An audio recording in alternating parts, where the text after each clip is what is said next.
Le 13 avril 2019, Antoine ouvre la boîte mail qu'il a créée spécialement avec sa sœur Carole quand ils ont auto-édité leur premier roman. On espérait les réactions de quelques lecteurs, sourit Antoine.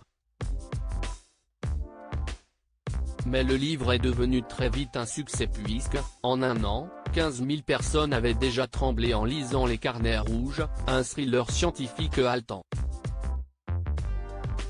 Et ce 13 avril 2019, un certain Clément Giraudet leur demande si le livre existe en anglais. Antoine répond rapidement que non, désolé. Comme Carole, il a un métier prenant. Après avoir fait le SEC, une grande école de commerce, il a monté sa boîte de courtier en assurance, et Carole travaille dans la communication en entreprise. Le roman, ils l'ont écrit pour s'amuser. Mais dès le lendemain, Clément insiste, ma femme américaine est actrice, et si est-il le genre d'histoire qui lui plaît bien. Sur Google, les trentenaires découvrent ébahis que, sa femme, si est Robin Wright, l'héroïne de Forrest Gump et de House of Cards, dont elle a même réalisé certains épisodes. Cette demande serait donc sérieuse ? On a mis 5 ans à l'écrire, sans le dire à personne pour se laisser le droit de ne pas aller au bout. Tout avait pourtant commencé comme un jeu par mail entre Antoine, en poste à New York, et Carole, à Shanghai. Depuis tout petit, ces deux aînés d'une fratrie de 5 enfants inventent des histoires, comme leur père qui, tout médecin qu'il est, leur a passé le virus de la fiction.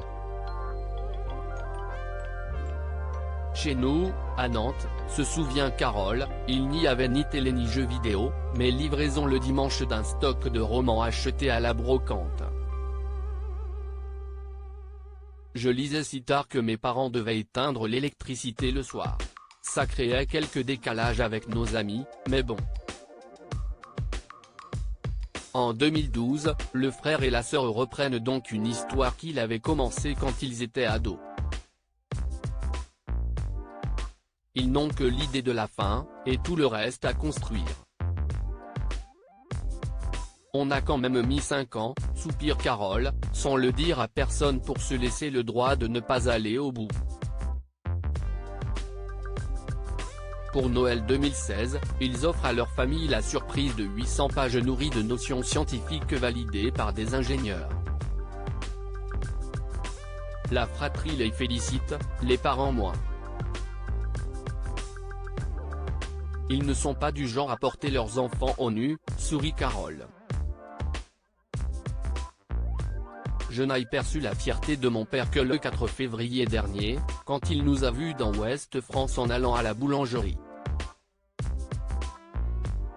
On a des copains qui ignoraient qu'on avait écrit un livre quand on leur annonçait avoir une visio avec Robin Wright. Entre-temps, le livre a été raccourci, retravaillé, résumé en anglais pour Robin Wright, approuvé par Netflix US et publié en version papier par HarperCollins. Les deux grands enfants nés ne reviennent toujours pas. On a des copains qui ignoraient encore qu'on avait écrit un livre quand on leur annonçait avoir une visio avec Robin et son mari, rit Antoine. Robin tout court, parce qu'à force, des liens se sont créés, ils sont très sympas, intéressants, et… Robin est vraiment très belle, ajoute Carole, curieuse de la suite des aventures hollywoodiennes. Le frère comme la sœur tiennent tout de même à préciser, même si on est consulté, on ne compte pas devenir scénariste, il y a meilleur que nous à Los Angeles. Mais comme il ne comptait pas non plus devenir auteur à succès, guettons quand même le générique de la future série.